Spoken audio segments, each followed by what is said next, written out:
Buen día, profe. Nosotros somos el equipo número 6 y vamos a estar hablando sobre la distribución continua G cuadrado.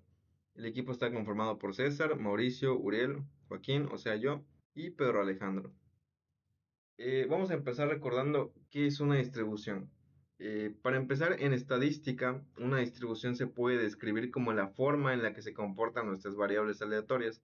Es decir, si dentro de nuestras variables existe una relación o una independencia o en cuyo caso, si existe una diferencia notoria entre ellas. Eh, Existen distribuciones continuas y distribuciones discretas. Las discretas toman valores enteros, por ejemplo, en lo que ya vimos, si lanzas un dado o lanzas una moneda o agarras una carta, en todos los casos seleccionas una unidad, una carta, una moneda, un lado de una moneda, un lado de un dado, es siempre una unidad, es entero. Eso porque son discretas. Las continuas toman valores decimales, es decir, un rango, pueden tomar infinitos valores dentro de un rango determinado, tal cual lo que es un número decimal. Convenientemente se utilizan unidades de medida como el peso, la altura o el tiempo, que obviamente son decimales, y tiene la ventaja la distribución y cuadrada que trabaja con números positivos y con magnitudes porque pues un valor cuadrático siempre va a ser entero. O sea, son meramente magnitudes. ¿Qué podemos entender de una distribución y cuadrado? ¿O qué representa? Bueno, normalmente trabajamos con la suma de cuadrados de variables normales. Esta suma de cuadrados nos puede generar una gráfica, que es algo parecido a esta, y la podemos interpretar como que el área bajo la curva, es decir, la integral de nuestra función, representa el 100% de nuestra probabilidad. Y nosotros dentro del rango que queramos asignarle, le eh, podemos definir que esto de aquí equivale a una probabilidad, todo lo que esté dentro de aquí tiene una probabilidad y lo que está aquí tiene otra probabilidad. Por ejemplo, esto de aquí es un 60% y aquí es el 40% restante. Es una forma de entender nuestros datos y es una forma de darnos cuenta de la varianza que hay entre ellos. Trabaja con grados de libertad, es decir, la cantidad de variables que vamos a estar trabajando y elevando al cuadrado, son nuestros grados de libertad. Este grado de libertad cambia un poco la forma de la curva, lo que vamos a ver aquí.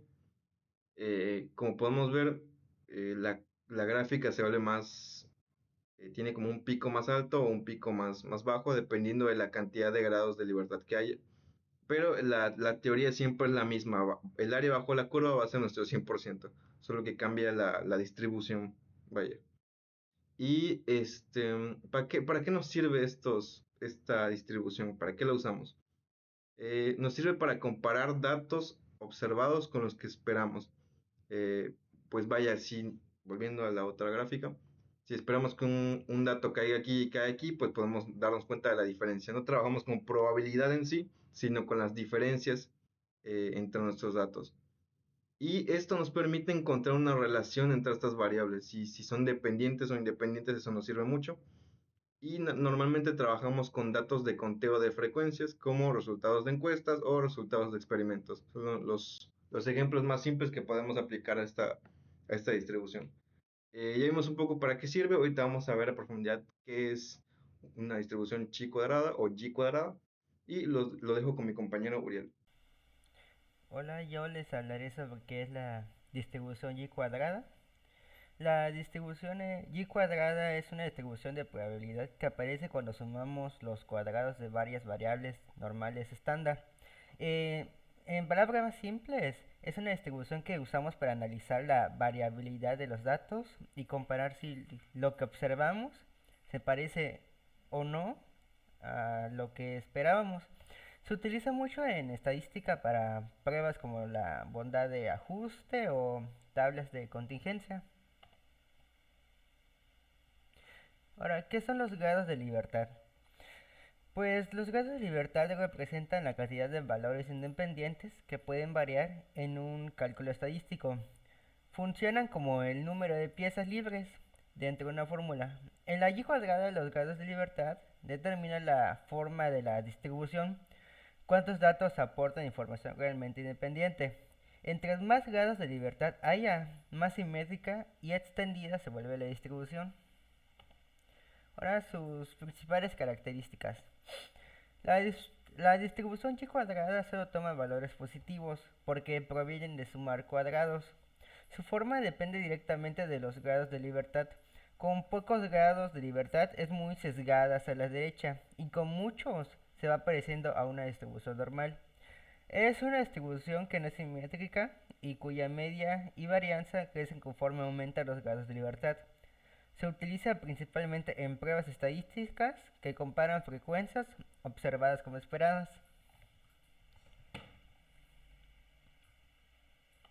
Bueno, yo les voy a hablar de cuándo se utiliza la distribución y cuadrada. Primero tenemos que la distribución y cuadrada se utiliza en situaciones donde necesitamos analizar datos de tipo categórico.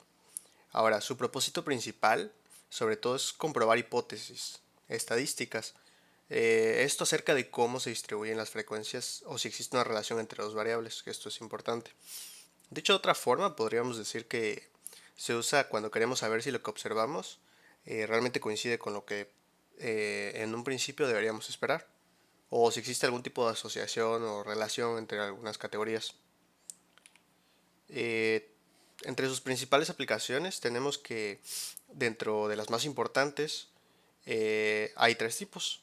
La primera, que es la prueba de independencia, que se aplica cuando queremos saber si dos variables categóricas tienen alguna relación entre sí. La segunda es la prueba de bondad de ajuste. Esta nos permite verificar si los datos que estamos observando siguen una distribución categórica que ya se espera. Por poner un ejemplo, eh, revisamos si la distribución de unos colores de dulces en una bolsa pues coincide con lo que indica el fabricante. Ahí estaríamos aplicando esta prueba. Y ya por último es la prueba de homogeneidad. Esta se usa sobre todo para comparar proporciones de varios grupos o también poblaciones y podemos de esta forma determinar si son similares. Ahora, los tipos de variables. Tenemos que la distribución y cuadrada trabaja únicamente con variables cualitativas o categóricas. Esto quiere decir que eh, son más que nada las que agrupan a los individuos, ya sea por categorías o por características. Eh, para organizar los datos vamos a utilizar tablas de contingencia, que es donde se muestran las frecuencias que se observan para cada combinación posible de las categorías. Ahora es importante que mencionemos que esta prueba no se aplica directamente a datos numéricos continuos, a menos a que estos se agrupen previamente o ya estén categorizados, si no, no se aplica.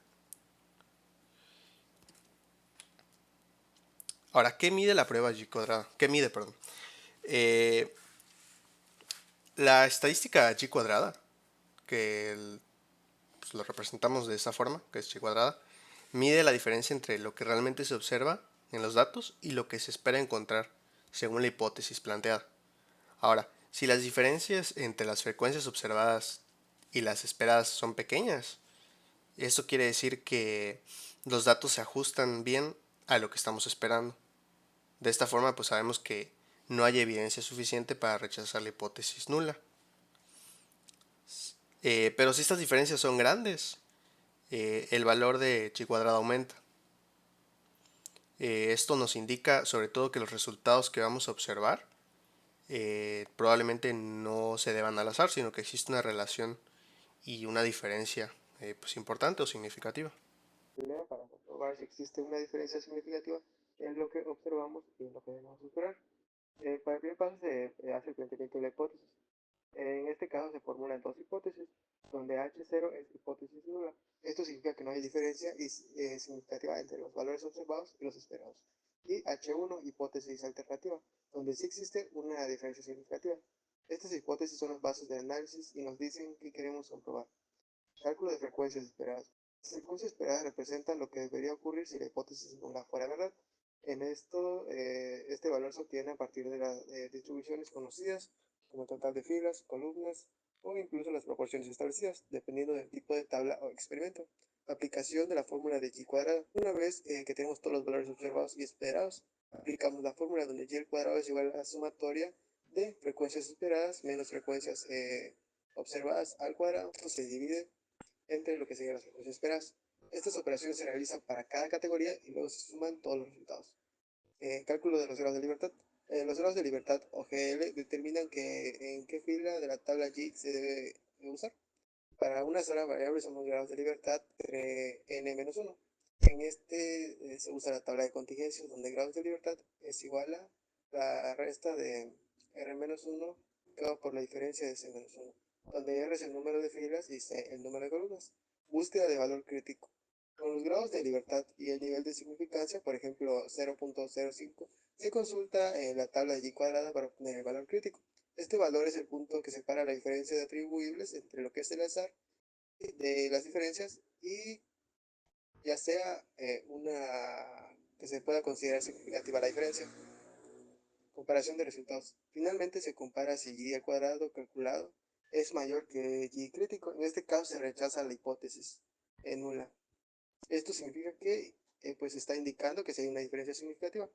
Y si y al cuadrado calculado es menor o igual que y al crítico, y al cuadrado crítico, se rechaza la hipótesis nula. Significa que los datos no muestran evidencias suficientes para afirmar que existe una diferencia. Ok, ahora vamos a ver un ejemplo práctico sobre, sobre el tema. Primero, hay que suponer que queremos comprobar si un dado de 6 caras es justo. Así que lanzamos el dado 100 veces y contamos cuántas veces sale cada número. Los resultados observados son los que aparecen en la tabla. Por ejemplo, 1 salió 14 veces, el 3 18 y el 5 26 y así. Entonces, la pregunta que nos hacemos es, ¿esos resultados son coherentes con lo que esperaríamos de un dado justo? Así que vamos a verlo. Como en toda prueba estadística, primero planteamos la hipótesis. La hipótesis nula dice que el dado es justo, es decir, que todas las caras tienen la misma probabilidad. Y la hipótesis alternativa dice que el dado no es justo, así que dice que no es justo, no es una cara. Así que vamos a ver un nivel de significancia del 5%, o sea 0.05, que es el valor típico en estadística. Y el estadístico que usamos es el y cuadrado. Y la fórmula es la suma de las diferencias al cuadrado entre lo observado y lo esperado, dividido entre lo esperado. Y si el dado es justo, cada cara debería salir con la misma frecuencia, es decir, una sexta parte del total, cada cara. Y como lanzamos el dado 100 veces, el valor esperado para cara sería 120 entre 6, que sería 20. Así que de un dado perfecto, esperaríamos 20 apariciones de cada número.